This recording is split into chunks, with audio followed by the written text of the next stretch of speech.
Sa da vincere, ma proprio facile, si deve vincere proprio 4-0 oggi. Vuoi vedere, mo dicono Younes punta qua con Insigne, però secondo me non è detto, secondo me si alterneranno. Ma vuoi vedere che Insigne da seconda punta oggi segna e Ancelotti sborra?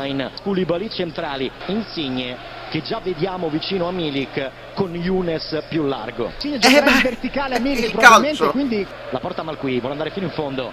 Trova il cross. Insigne sta giocando benissimo tra le linee, devo dire la verità.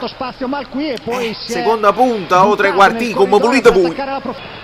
Non sembrava coperto, credo che visto. Ma non gli puoi mettere le mani intorno al collo! Da parte dei faraoni c'è. Non meritiamo.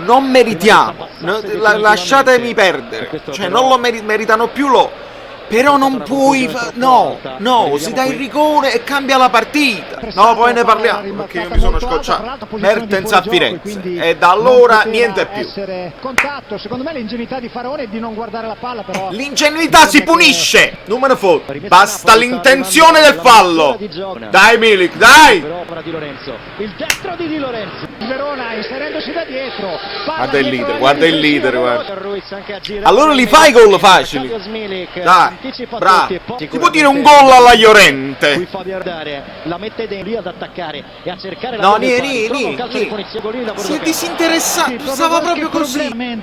Accompagnato dal preparatore atletico, insomma, una fase. Bravissimo Milik. Vedi che ce l'hai la protezione di palla. In campo in qualche modo. È tutta testa. Dell'assist. Si ripropone Younes, lo vede Dai! con un numero. Tira forte! Bravo Milik. Dai. Tiro. Sinistro. Gli applausi adesso del San Paolo. Al difensore tedesco del Verona, gli ha rubato letteralmente il tempo. Guarda Mertens. Amrabat Cicicocco. Ecco Zilinski, nuovo entrato, tocca il suo primo pallone il polacco. Bella giocata da parte di Piotr Zilinski. Viene messo giù qui al limite dell'area. L'ammonizione mi sembra un tantino esagerata. E praticamente arriva in area di rigore anche Zilinski. Insigne verso la porta! C'è la deviazione ancora una volta di Arkadiusz Milik per il 2-0 del Napoli. Milik, doppietta per lui. E andiamo. Lo ha cercato, voluto e mamma mia. Con Numilion. Numero obriatoria. Llorente di fatto qui la posizione di Carmine è molto dubbia. E poi fuori gioco netto. Insomma, possiamo dire che il Napoli ha fatto il suo dovere. La novità grossa è che Llorente si è tagliata a barba. Fondamentalmente questa è la novità più grossa. Allora, noi invece analizziamo sempre, perché si vinca o che si perda, ci devono essere delle idee, delle coerenze. Ancelotti lo ha detto anche in partita, nel senso che Ugolini. Il problema che ha dimostrato il Napoli nel primo tempo è che entrambi gli attaccanti hanno caratteristiche, ritorniamo alle caratteristiche, di venire dentro e a prendersi il pallone, e nessuno che garantisce la profondità, nessuno che attacca la porta. Perché sono entrambi così. Milik non ha quella predisposizione a stare sul filo del fuorigioco, Insigne non ce l'ha, quindi venivano entrambi. Insigne ha giocato fondamentalmente da trequartista, ma la punta anche fa così, perché Milik così fa rispetto a un Llorente o rispetto a un Mertens. Anche Mertens riesce a tornare indietro, però Mertens ha più propensione, perché poi alla fine Ancelotti vede Lozano come prima punta, perché è l'unico che come idea punta nello spazio, come Callejon infatti, il quale ad un certo punto nel secondo tempo era più punta di Mertens e di Llorente addirittura. Quindi, sebbene l'idea di Ancelotti di mettere i Milik Insigne non mi sconfinfera troppo, perché entrambi hanno queste caratteristiche qua, cosa succede? Succede che entrambi erano in vena, ma perché poi questo fa la differenza tra una partita vinta e una partita persa, una partita steccata, perché noi dobbiamo analizzare, entrambi erano in vena. Lorenzo ogni pallone lo puliva bene, era ispirato, ha scambiato bene con Younes, ha scambiato bene con Milik. Milik, due palle, l'ha messe dentro, con freddezza. Il primo l'attacco sul primo palo, il secondo un gol geniale, uno di quei gol che a Piontek il più grande centravanti della Serie A perché fa quel gol là, ve lo ricordate? Quello là in anticipo. È uguale, questo è un gol straordinario. Quindi bene, perché dimenti, io perché ho fatto il fatto 1 milione uomo proprietario, perché Milik nella sua storia su Instagram ha raggiunto penso 1 milione, no penso sicuro, 1 milione di follower e come storia ha messo così parlo bella vista 1 milione, uomo proprietario.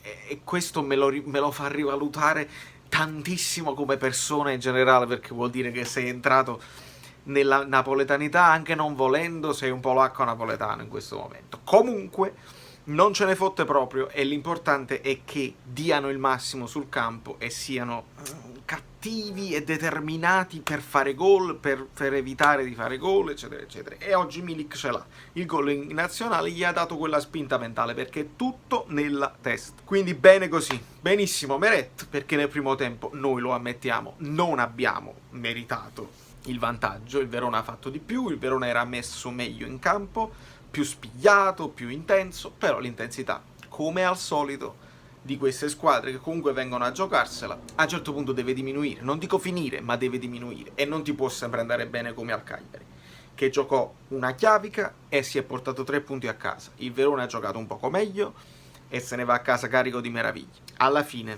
io sono stato zitto in tutto questa pausa. Perché? Perché voi sapete io cosa ne ho pensato fino a mo' di Ancelotti, della confusione, del turnover troppo esagerato e della confusione che infondi nei giocatori quando non sai chi c'hai a fianco. L'inizio, per esempio, quel di Lorenzo a sinistra, che probabilmente è una situazione di emergenza, tra l'altro ha giocato benissimo. Cosa succede? Succede che Fabian Ruiz te la dà sul sinistro, ma non è Mario Rui e non è Gulam. Quindi Di Lorenzo deve fare un movimento a rientrare e perdi una fase di gioco, perdi un tempo di gioco. Questo è Wagyu, il calcio non è complicato, alla fine se sei un campionissimo controlli con tutti e 2 i piedi, se sei un bravo giocatore devi fare un passo in più, e questo è contro una squadra che fa dell'intensità la sua arma, non hanno attaccanti, non possono fare altro. Questo è successo, quindi così e così nel primo tempo, però il saper soffrire senza subire gol è importante, non subire gol ancora, e Meret ha dimostrato di essere concentrato, di essere un predestinato come al solito. Molto bene Di Lorenzo, Koulibaly quel fallaccio all'inizio non è ancora mentalmente al 100%, però bene Manolas, bene Malqui, grande spinta, Callejon sempre intelligentissimo. Amin non mi è dispiaciuto, secondo me era in partita, a volte poteva essere un po' più determinato, un po' ancora lentuccio, può fare molto meglio su quella fase là. E bene così, Fabian dappertutto, Allan dappertutto, hanno giocato benissimo i 2 centrali, questo poi ha fatto la differenza sul lungo. E alla fine la metti dentro e vuol dire che giochi con più calma, eccetera eccetera. Devo tornare un attimo indietro al fatto dei rigori, perché noi analizziamo come giochiamo, come gioca il Napoli, analizziamo le possibili problematiche che Ancelotti sta avendo, la confusione, eccetera eccetera, e noi lo facciamo. E quindi non ci sentiamo nemmeno in diritto di stare primi in classifica o di lottare per lo scudetto, perché sappiamo noi.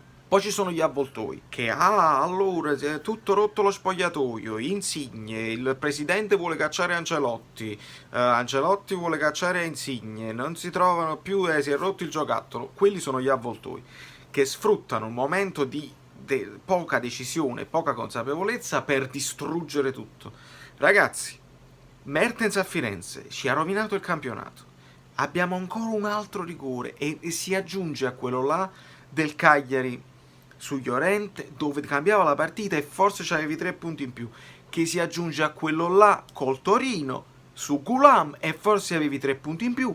Questo ne è un altro, fortunatamente l'abbiamo sbloccata, siamo stati più forti del non rigore dato, ma ci dovete cominciare a ridare i rigori, perché altrimenti io, da New York, Valero Fluido e tutto, io analizzerò sempre se il Napoli mi ha soddisfatto al 100% o meno, ma i punti, muoia sì, perché a questo punto devi entrare nel video. Ma i punti di sutura, i punti ci mancano, perché sennò come i punti ci mancano. Allora uno analizzava le cose, le sostituzioni, il turnover, eccetera, eccetera, però con i punti in più. e stavi quasi, non dico a pari punti con la Juventus, ma quasi, perché magari ne avevi 2 in meno a Firenze, ci può stare quello, però alla fine non si bilancia quella cosa là con già 3 rigori non dati e poi altri che verranno dimenticati perché i punti sono arrivati lo stesso. Da New York, Valerio Fluido è tutto, iscrivetevi al canale, lasciate pure un like, non lo chiedo mai, secondo me il like è fatto bene. E ci vediamo alla prossima, senza fare gli avvoltoi, senza fare i pompieri, con obiettività, sempre. Si vinca o che si perda, sempre Juve merda. Mi è uscita la rima, non l'ho fatta apposta.